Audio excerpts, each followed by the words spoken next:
السلام علیکم ورحمۃ اللہ وبرکاتہ۔ امید کرتا ہوں سب احباب خیریت سے ہوں گے۔ آج ہم جس موضوع پر گفتگو کریں گے وہ ہے کہ رمضان شریف کے مہینے میں سرکار صلی اللہ علیہ وآلہ وسلم آپ کی قرآن مجید کے ساتھ وابستگی۔ رمضان المبارک کا ایک بڑا مقصد یہ بھی ہے کہ اس مہینے میں قرآن مجید کے ساتھ وابستگی اپنانا، قرآن مجید کو پڑھنا اور قرآن مجید کو خوب سمجھنے کی کوشش کرنا۔ الحمدللہ سرکار صلی اللہ علیہ وآلہ وسلم آپ تو صاحب قرآن ہیں، قرآن مجید بھی آپ پر نازل ہوا۔ یوں تو سرکار صلی اللہ علیہ وآلہ وسلم آپ کا ہر لمحہ لمحہ قرآن مجید کے نور کے ساتھ بسا رہتا تھا، پر جب رمضان شریف کا مہینہ آتا تو سرکار صلی اللہ علیہ وآلہ وسلم قرآن مجید کے ساتھ وابستگی اور بڑھا دیتے تھے۔ سرکار صلی اللہ علیہ وآلہ وسلم آپ کے رمضان المبارک کے معاملات میں سے ایک یہ بھی ہے کہ سرکار صلی اللہ علیہ وآلہ وسلم رمضان شریف کے مہینے میں قرآن مجید کی تلاوت کثرت کے ساتھ فرمایا کرتے تھے۔ حضرت سیدنا عبداللہ بن عباس رضی اللہ تعالی عنہ آپ فرماتے ہیں کہ ہر سال رمضان المبارک کی ہر رات کو حضرت جبریل امین سرکار صلی اللہ علیہ وآلہ وسلم آپ کی بارگاہ میں حاضر ہوتے اور سرکار صلی اللہ علیہ وآلہ وسلم آپ کے ساتھ دور فرمایا کرتے تھے۔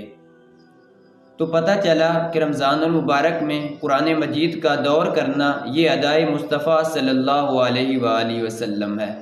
دور کا مطلب کیا ہے؟ دور کا مطلب یہ ہے کہ ایک قرآن مجید پڑھے اور دوسرا سنے، پھر دوسرا پڑھے اور پہلا سنے، اسے دور کہتے ہیں۔ اور جب حفاظ کرام نماز تراویح میں قرآن مجید پڑھتے ہیں تو اس سے پہلے ایک دوسرے کے ساتھ دور کرتے ہیں، یعنی ایک پڑھتا ہے دوسرا سنتا ہے، پھر دوسرا پڑھتا ہے اور پہلا سنتا ہے۔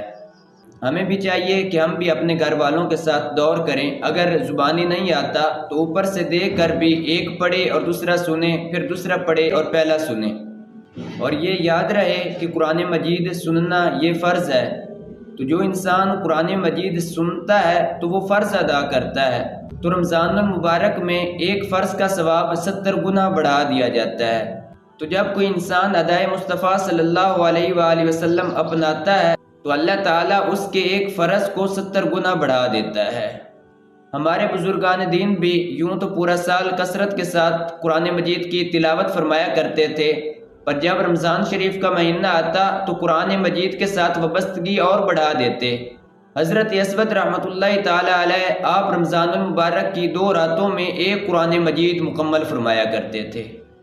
حضرت امام نخعی رحمۃ اللہ تعالی علیہ آپ رمضان المبارک کی 3 راتوں میں ایک قرآن مجید مکمل فرمایا کرتے تھے، پر جب آخری عشرہ شروع ہوتا تو آخری عشرہ شروع ہونے سے ہی حضرت امام نخعی رحمۃ اللہ تعالی علیہ آپ 2 راتوں میں ایک قرآن مجید مکمل فرمایا کرتے تھے۔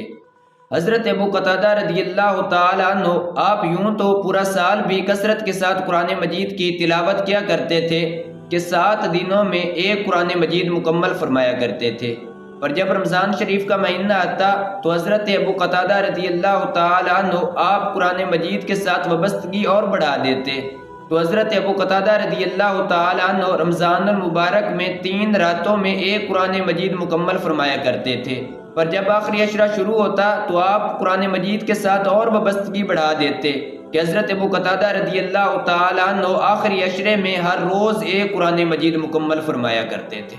حضرت امام شافعی رحمۃ اللہ تعالی علیہ آپ رمضان شریف کے مہینے میں 60 مرتبہ قرآن مجید مکمل فرمایا کرتے تھے،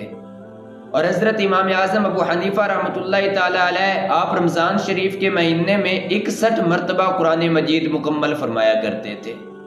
اور ہمیں بھی چاہیے کہ جس طرح سرکار صلی اللہ علیہ وآلہ وسلم رمضان شریف کے مہینے میں قرآن مجید کے ساتھ وابستگی بڑھا دیتے تھے،